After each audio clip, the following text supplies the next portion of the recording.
울고 웃는 우리의 인생사 인생 N회차입니다. 사연 속으로 함께 가보시죠. 여러분, 만약 여러분이 평생 식당 주방에서 손에 물 마를 날 없이 뼈 빠지게 일해 모은 돈으로 남편이 젊은 내연녀의 아파트를 사주었다는 사실을 알게 된다면 여러분은 어떻게 하시겠습니까? 당장 달려가 머리채를 잡고 뒤집어 엎으시겠습니까? 아니면 땅을 치며 오열하시겠습니까? 하지만 오늘 들려드릴 이야기 속 주인공 69의 영희 씨는 달랐습니다.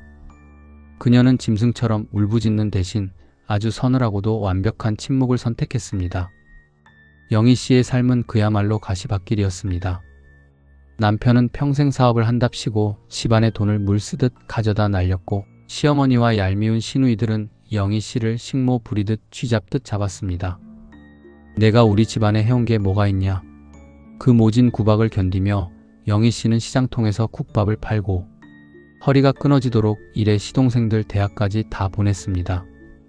빚더미에 앉았던 집안을 번듯하게 일으켜 세운 건 오직 영희 씨의 피땀 어린 세월 덕분이었습니다. 이제 자식들도 다 키웠고 남편도 나이가 들었으니 좀 편해지려나 싶었던 어느 날이었습니다.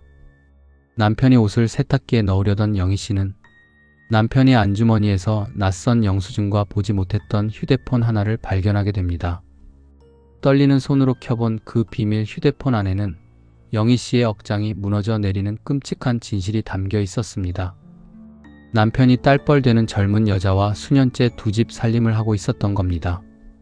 심지어 영희 씨가 관절염 약을 아껴가며 모아둔 적금을 깨서 그 내연녀의 이름으로 번듯한 오피스텔까지 계약해준 정황이 고스란히 남아 있었습니다. 휴대폰 속 사진에서 남편은 영희 씨에게는 단 한 번도 보여준 적 없는 세상, 가장 다정한 얼굴로 젊은 여자와 환하게 웃고 있었습니다. 그 순간 영희 씨는 알았습니다. 내가 평생을 바친 이 가족이라는 이름의 울타리가 실은 내 피를 빨아먹는 거머리떼였다는 것을 말입니다. 보통의 아내들이라면 당장 남편의 뺨을 올려붙이고 시댁으로 달려가 난리를 쳤을 겁니다. 하지만 영희 씨는 남편의 휴대폰을 조용히 제자리에 돌려놓았습니다. 바보처럼 참기로 한 것이 아닙니다. 그녀는 깨달았습니다. 지금 섣불리 화를 내봤자 뻔뻔한 시댁 식구들은 오히려 아들을 감싸며 자신의 빈손을 조롱할 것이라는 걸. 영희 씨는 그날 밤 캄캄한 거실에 홀로 앉아 스스로에게 피해 맹세를 합니다. 내 뼈를 깎아 만든 내 돈, 이런 한 푼도 저 인간들에게 남겨주지 않겠다. 당신들이 나를 짓밟은 데가 뼛속 깊이 새겨주마.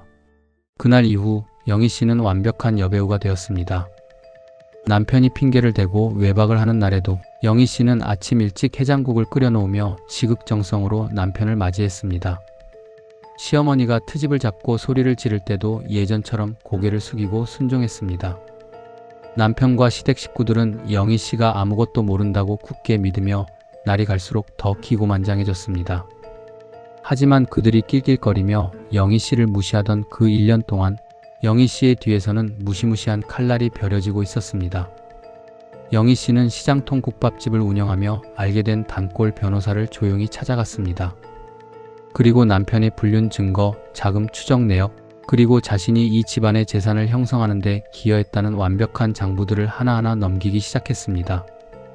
변호사님, 저 인간이 내 연녀에게 빼돌린 내 돈, 그리고 내가 일군 이상가 건물과 집, 합법적으로 완벽하게 내 이름으로 가져올 방법을 알려주세요. 저들에게는 숟가락 하나 남겨주고 싶지 않습니다. 영희 씨의 치밀함은 상상을 초월했습니다. 그녀는 남편의 차량 블랙박스 메모리를 주기적으로 복사했고 내 연녀의 집 앞에 잠복해 두 사람이 함께 있는 사진을 수십 장이나 찍어두었습니다. 심지어 내 연녀가 남편의 카드로 명품 가방을 긁어대는 내역까지 모조리 금융 증거로 확보했습니다. 동시에 재산 분할을 위한 밑작업이 시작되었습니다. 영희 씨는 본인 명의로 되어 있던 국밥집 건물의 명의를 철저하게 방어하는 한편 남편 명의로 되어 있던 살고 있는 아파트에 대해서는 과거 남편이 사업을 말아먹었을 때 영희 씨가 대신 갚아준 빚의 차용증을 근거로 가압류를 걸 준비를 끝마쳤습니다. 시간이 흐를수록 증거는 산더미처럼 쌓였고 남편의 목을 조일 법적 올가미는 완벽하게 완성되었습니다. 그러던 중 남편의 칠순잔치 날짜가 다가왔습니다. 눈치 없는 남편은 내가 이만큼 집안을 일으켰으니 친척들 다 부르고 화려하게 호텔에서 잔치를 열어달라며 뻔뻔하게 요구했습니다. 시댁 식구들 역시 장남 칠순인데 며느리가 당연히 돈을 다 내야지라며 거들먹거렸습니다. 영희 씨는 속으로 차가운 비웃음을 삼키며 부드럽게 웃었습니다. 그럼요, 여보. 평생 고생하셨는데 당신 인생에서 가장 잊지 못할 성대한 잔치를 열어드릴게요. 영희 씨가 준비한 진짜 잔치가 무엇인지 그들은 꿈에도 상상하지 못했습니다. 드디어 남편이 화려한 칠순 잔칫날이 밝았습니다. 고급 연회장에는 수십 명의 친척과 지인들이 모여 남편의 칠순을 축하했습니다. 단상에 오른 남편은 마이크를 잡고 자신이 얼마나 훌륭한 가장이었는지, 얼마나 헌신적으로 가정을 이끌었는지 침을 튀겨가며 거짓된 무용담을 늘어놓았습니다. 시어머니와 시누이들은 맨 앞자리에 앉아 거드름을 피우고 있었습니다. 그때였습니다. 연회장 뒷문이 열리며 검은 정장을 입은 사람들이 무거운 발걸음으로 들어왔습니다. 그들은 영희 씨가 고용한 법무법인 사람들과 법원 집행관들이었습니다. 잔치집의 음악이 뚝 끊겼습니다. 당황한 남편이 마이크를 내리기도 전에 대형 스크린에 띄워져 있던 남편의 자랑스러운 인생 사진이 갑자기 다른 사진들로 바뀌기 시작했습니다. 그것은 남편이 젊은 내연녀와 모텔을 드나드는 사진, 영희 씨의 돈으로 산 명품백을 내연녀에게 안겨주며 환하게 웃는 사진, 그리고 두 사람이 주고받은 역겨운 애정행각 문자들이었습니다. 연회장은 순식간에 발칵 뒤집혔습니다. 친척들은 경악하며 수군거렸고 시어머니는 뒷목을 잡고 쓰러질 듯 비틀거렸습니다. 얼굴이 사색이 된 남편이 부들부들 떨며 영희 씨를 쳐다보았습니다. 영희 씨는 단상으로 천천히 걸어 올라갔습니다. 평생 허름한 옷만 입던 그녀가 오늘만큼은 누구보다 기품 있고 우아한 차림이었습니다. 그녀는 남편이 손에 두툼한 서류 봉투 2개를 쥐어주었습니다. 당신이 원했던 가장 잊지 못할 선물이 될 거야. 하나는 이혼 소장, 그리고 다른 하나는 상간녀를 상대로 한 손해배상 청구 소장이야. 남편이 다리에 힘이 풀려 주저앉으려 할 때 영희 씨는 마이크를 잡고 연회장에 모인 모든 사람, 특히 시댁 식구들을 향해 또박또박 선언했습니다.